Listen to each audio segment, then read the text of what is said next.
Stop writing your research proposal until you understand this. You can spend weeks writing 30 pages and still have your supervisor send the entire proposal back. Why? Because a proposal isn't judged by how much you've written. It's judged by whether your research actually makes sense. Can you clearly explain what is the problem? What does existing research already tell us? What is still missing? What exactly will your study investigate? And how will your methodology answer those questions? If you can't connect those 5 things, writing more pages won't fix the problem. That's exactly what I'm breaking down in our free live webinar this Sunday using an actual research topic. If you're doing a master's, PhD, or DBA, don't miss this. Comment webinar or DM webinar, and I'll send you the details. What's the biggest mistake you see masters and PhD students making with their research proposals these days? Honestly, they start writing way too early. They dive into the paragraphs before they actually understand how the different pieces of the research connect. I get that, but what do you mean by how it connects? Is it just about the flow of the writing? It's deeper than that. Your problem statement identifies an issue, and the literature should reveal the gap.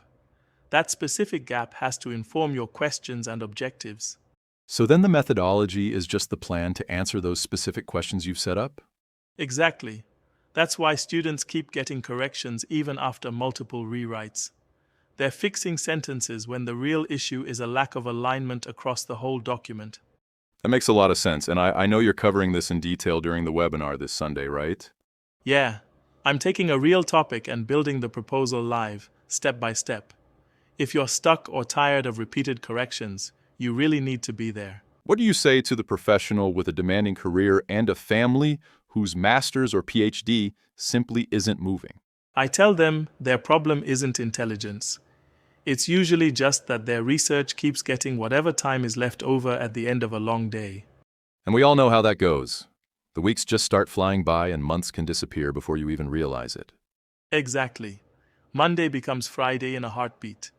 One supervisor correction turns into 5, and suddenly you're carrying this unfinished degree in the back of your mind every single day. It becomes a massive mental weight. So what actually needs to change for someone in that position to break the cycle? You need real structure. You have to identify the one research bottleneck, solve it properly, and then move to the next milestone. That's how you regain momentum. That makes a lot of sense. Is that the core of what you're going to be teaching this Sunday? Yes, it is. If you're serious about getting your research moving again and finally finishing, you should definitely join us for the session. It's a nightmare when your supervisor keeps sending back your proposal for corrections. You feel like you're stuck in this endless loop of rewriting without actually moving forward. The biggest mistake students make is just fixing individual comments one by one. If you don't understand the underlying problem, you'll spend months rewriting the same few pages. So you're saying the supervisor's specific comment might not even be the real issue they're trying to point out? Exactly. When they say your lit review lacks depth, they usually mean you're just summarizing instead of synthesizing. It's often an alignment problem between your questions and your design. That makes a lot of sense, but it sounds difficult to diagnose on your own. How do researchers actually figure out what's fundamentally wrong? That's what I'm demonstrating in our free live webinar this Sunday. I'm taking a real research topic and showing how the problem statement, gap, and methodology all connect step by step. It's basically a masterclass in connecting the dots so you can finally get that approval and move on to the actual research. Right. We'll look at the whole structure as a single unit, rather than a list of separate chapters. It's a game changer for anyone feeling stuck. If your proposal keeps coming back with corrections, you really don't want to miss this session. Just comment webinar or send us a DM and we'll send you the details.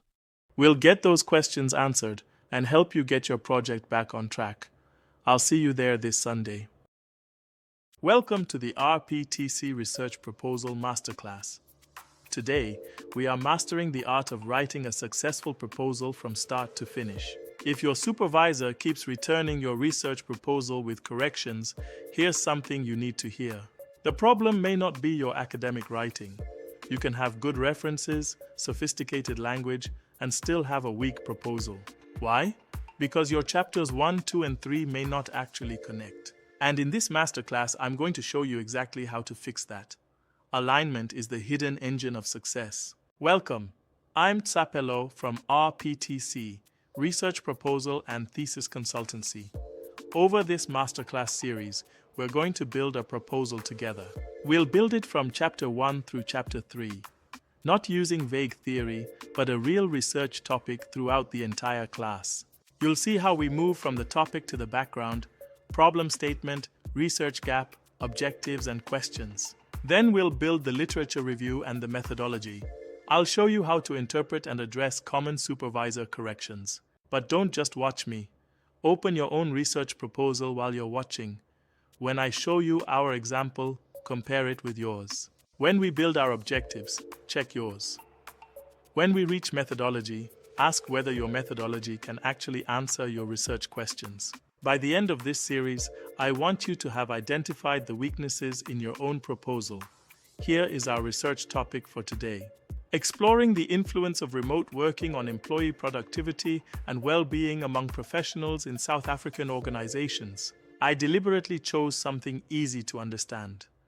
We have remote working, productivity, well-being, and a South African context. But here's our first important lesson. A research topic is not a research problem. Confusing the two is a major pitfall. A strong research proposal is a logical chain. We identify a problem. Literature helps us establish what is already known and where the gap exists. That problem and gap inform our aim. Our aim produces objectives and research questions.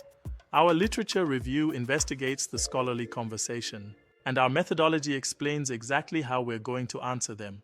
Break one link in this chain and problems start appearing elsewhere. Let's start building. Chapter 1.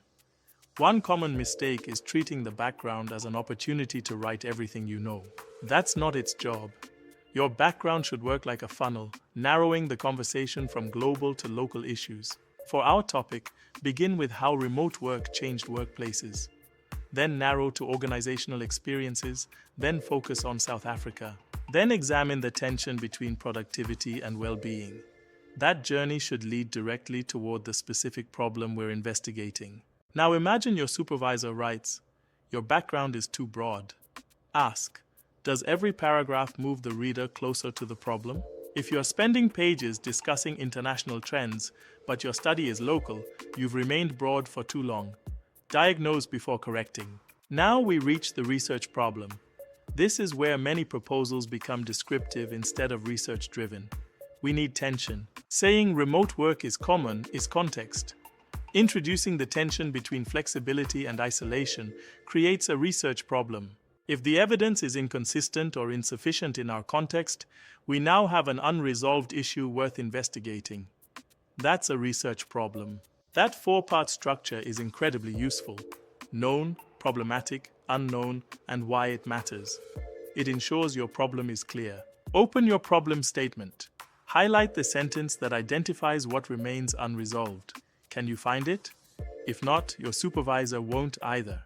If you realized you're stuck, you have two options. Keep following this masterclass or seek professional RPTC assessment. Message us. Assess on WhatsApp to identify your bottleneck.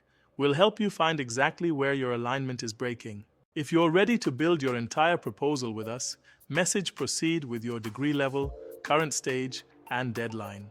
Whether you're starting from scratch or fixing a return draft, we're ready to help you complete your research journey. But identifying a problem isn't enough. Your supervisor will ask, what evidence do you have that this gap actually exists? That's where the research gap comes in.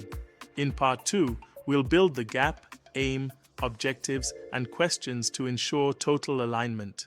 RPTC, one problem, one clear next step. See you in the next lesson as we continue building your proposal.